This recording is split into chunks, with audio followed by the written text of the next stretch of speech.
जय श्री कृष्णा, जय सिया राम, जय गौ माता, जय राधे श्याम। आप देख रहे हैं तुलसी तपोवन यूट्यूब चैनल और इस वीडियो में हम ये चर्चा कर रहे हैं कि एकादशी कब की है। अब के बार फाल्गुन मास में जो पड़ने वाली जो एकादशी है, इस एकादशी को विजया एकादशी के नाम से जानते हैं। तो सबसे पहले तो मैं आपको इस एकादशी का महात्म्य महिमा में आपको निवेदन कर दूं, फिर उसके टाइमिंग से मैं निवेदन करूंगा कि एकादशी 6 तारीख को है या एकादशी 7 तारीख को है, वो सुन लीजिएगा। मैं आपको बिल्कुल कंफ्यूज नहीं करूंगा, जो कि पंचांग जिस प्रकार से बोल रहा है उसी हिसाब से मैं आपको बात करता हूँ। तो सर्वदानानि तेनैव सर्वयज्ञा से सतः, संपूर्ण दान यज्ञ करने का फल प्राप्त होता है जो एकादशी का व्रत करते हैं। कल्प कोटिर भवेत तात भवेद वैकुंठे मोदते ध्रुवम पठना श्रवणाद राजन अग्निहोष्ट फलम लवेत। जो एकादशी की कथा को सुनते हैं तो उनको अग्निष्टम यज्ञ करने का फल प्राप्त होता है। अग्निष्ट यज्ञ करने का फल प्राप्त होता है, ऐसा इस ग्रंथों में लिखा हुआ है। तो सबसे पहले तो मैं आपको बता दूं कि इस एकादशी का नाम क्या है। तो फाल्गुनः श्याम सिते पक्षे विजया नाम था। तो मैं कहूँगा कि एकादशी जो फाल्गुन के कृष्ण पक्ष में पड़ती है उसका नाम है विजया एकादशी। इसकी महिमा बहुत ज़्यादा है। जयम ददाति विजया, आपको हर क्षेत्र में ये विजय देने वाली ये एकादशी है। रावण को जीतने के लिए प्रभु श्री राम जी ने विजया एकादशी का व्रत किया। तो बंधुओं, मातृशक्ति, दादा दादी जो भी व्रत करते हैं, मैं उन सब के लिए कहना चाहूँगा कि अब के बार एकादशी 7 तारीख को पड़ रही है। हर बार एकादशी ज़्यादातर ऐसे 2 बार होती है, 6 तारीख को और 7 तारीख को। ये लोग कहते हैं कि गृहस्थ लोगों को एक दिन पहले की एकादशी करनी चाहिए, और मैं आपको कहना चाहूँगा कि गृहस्थ होने से भी पहले आप वैष्णव बनिए, परम वैष्णव बनिए। जो राम कृष्ण के पुजारी हैं उनके लिए दूसरे दिन की ही एकादशी करनी चाहिए। जो राम कृष्ण के प्रति अपार श्रद्धा रखते हैं, नारायण को मानते हैं, भगवान विष्णु को मानते हैं, उन्हें वैष्णव कहते हैं। तो ऐसे लोगों को दूसरे ही दिन की एकादशी करनी चाहिए।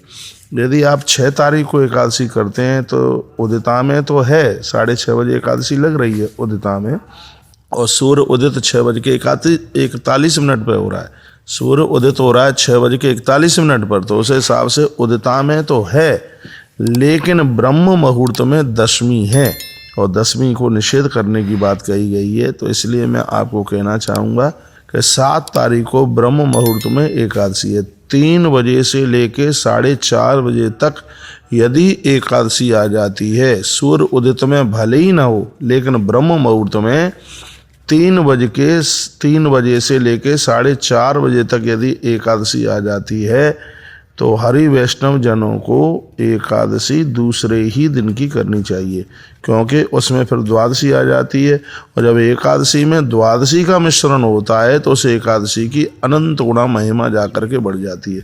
वैसे भी अब के बार प्रदोष है वो 8 तारीख को है, शिवरात्रि भी है उस दिन। रात्रि को 9:57 पर शिव महारात्रि आरंभ हो जाएगी।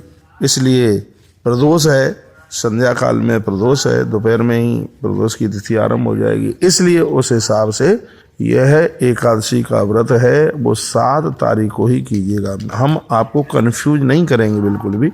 हम लोग व्रत करते हैं, एकादशी मैया को मानते हैं, और आज एक बहुत बड़ी संख्या में लोग हमारी वीडियो का इंतजार करते हैं कि महाराज जी की वीडियो आवेगी, उसको सुन करके फिर हम एकादशी का व्रत करेंगे। अगली वीडियो में इसमें आपको एकादशी की व्रत कथा की भी वीडियो भेज रहा हूँ। और सबसे पहले मैं आपको कहूँ कि लोग कंफ्यूज ना हो, ज़्यादा से ज़्यादा इस वीडियो को आगे के लिए भेजिएगा। ब्रह्म मुहूर्त में लगभग 4:15 बजे एकादशी आरंभ हो रही है।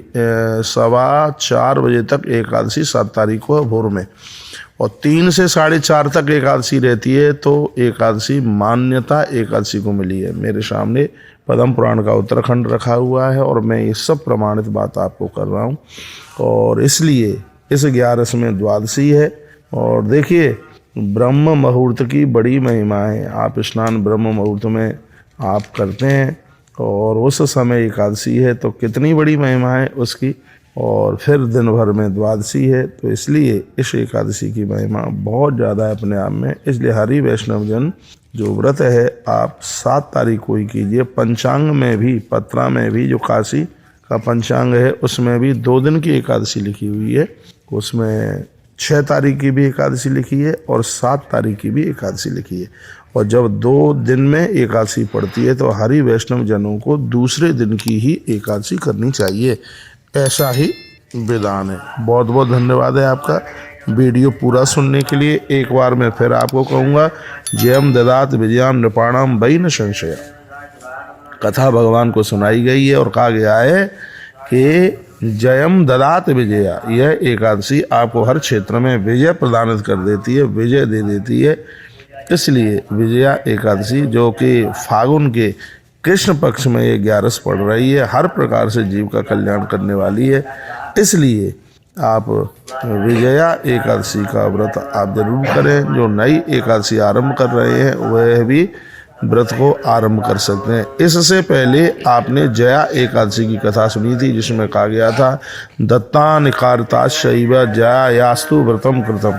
जैसे जया एकादशी भी सब कुछ प्रदानित कर देती है, हर चीज़ प्राप्त हो जाती है, उसी प्रकार से विजया एकादशी भी बहुत कुछ प्रदानित कर देती है। अगली वीडियो में मैं इसकी व्रत कथा भी मैं आपको बोलूँगा। विजया याश महात्म्यम सर्व किल्लवस नाशनम पठना श्रवणा शैव वाजपेयी फलम लभेत। जो विजया एकादशी की व्रत कथा सुनते हैं उनको वाजपेयी यज्ञ करने का फल प्राप्त होता है। इसलिए बंधु बांधवजन, मेरे भाई बहन, मैं सबको कहना चाहूँगा, मेरी जो अगली वीडियो आ रही है विजया एकादशी की व्रत कथा को, उसको आप जरूर सुनिए। वाजपेयी यज्ञ करने का फल प्राप्त होता है और हजारों गायों का गोदान करने का फल प्राप्त होता है जब किसी भी एकादशी की आप व्रत कथा सुनते हैं। बहुत बहुत धन्यवाद वीडियो पूरा सुनने के लिए। आप व्रत 7 तारीख को भी आप 7 तारीख को कीजिए, हम लोग 7 तारीख को ही व्रत करेंगे। और कभी कभी लोग बड़ी होशियारी दिखाते हैं, कहते हैं नहीं हम दोनों दिन कर लेते हैं, 6 को भी कर लेते हैं, 7 को भी कर लेते हैं। वो आपकी इच्छा की बात है, लेकिन सब चीज़ों में विश्वास होना चाहिए। हम लोग, हमारा परिकर, हमसे जुड़े हुए सब लोग हैं, वैष्णव जन हैं, वो 7 तारीख को ही व्रत करने के लिए जा रहे हैं। जैसी आपकी इच्छा है वैसे आप कीजिए। मैंने एक सुझाव, मैंने एक ग्रंथ की बात आपके पास भेजी है। वीडियो पूरा सुनने के लिए बहुत बहुत धन्यवाद है आपका। जय श्री कृष्ण, जय श्री राम, जय गौ माता, जय राधे श्याम।